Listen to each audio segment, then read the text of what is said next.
नमस्कार, मैं हूं राजेश और आप देख रहे हैं न्याय टीवी। इस वक्त दिल्ली से एक बड़ी खबर सामने आ रही है कि मनीष सिसोदिया के घर पे सीबीआई का छापा पड़ा है। बता दें कि यह जानकारी खुद मनीष सिसोदिया ने ट्वीट कर दी है। साथ ही उन्होंने कहा है कि यह बहुत दुर्भाग्यपूर्ण है कि जो देश के लिए अच्छा काम करता है उनके साथ यही तरीका अपनाया जाता है।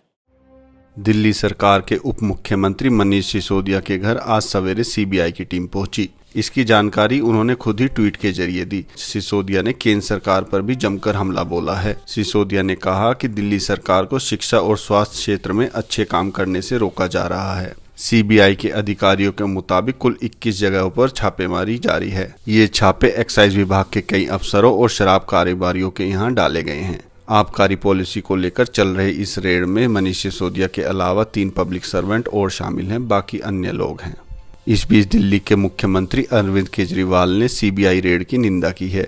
उन्होंने कहा, जिस दिन अमेरिका के सबसे बड़े अखबार न्यूयॉर्क टाइम्स के फ्रंट पेज पर दिल्ली शिक्षा मॉडल की तारीफ और मनीष सिसोदिया की तस्वीर छपी, उसी दिन मनीष के घर केंद्र ने सीबीआई भेजी। गौरतलब है कि दिल्ली के उपराज्यपाल ने राजधानी की नई आबकारी नीति में कथित गड़बड़ियों के आरोप को लेकर पिछले महीने डिप्टी सीएम मनीष सिसोदिया के खिलाफ सीबीआई जांच की सिफारिश की थी। उपराज्यपाल विनय कुमार सक्सेना ने चीफ सेक्रेटरी नरेश कुमार को निर्देश दिया था कि वह एक रिपोर्ट जमा करके यह बताएं कि नियमों की अवहेलना करते हुए नई आबकारी नीति को तैयार करने, उसे लागू करने और उसमें मनमर्जी के मुताबिक बदलाव करने की छूट देने में किन किन सरकारी अफसरों और प्रशासकों की मुख्य भूमिका रही है।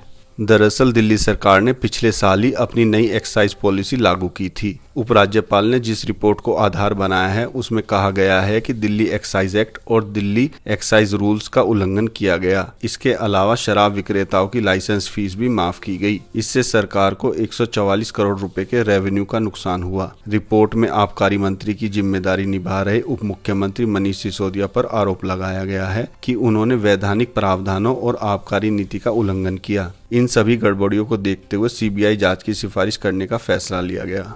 दरअसल इस साल 8 जुलाई को दिल्ली के चीफ सेक्रेटरी ने उपराज्यपाल वीके सक्सेना को एक रिपोर्ट भेजी थी। चीफ सेक्रेटरी द्वारा भेजी गई रिपोर्ट में साफ कहा गया है कि पहली नजर में यह जाहिर होता है कि नई एक्साइज पॉलिसी को लागू करने में GNCT act 1991, transaction of business rules 1993, Delhi excise act 2009 और दिल्ली एक्साइज रूल्स 2010 का उल्लंघन किया गया है।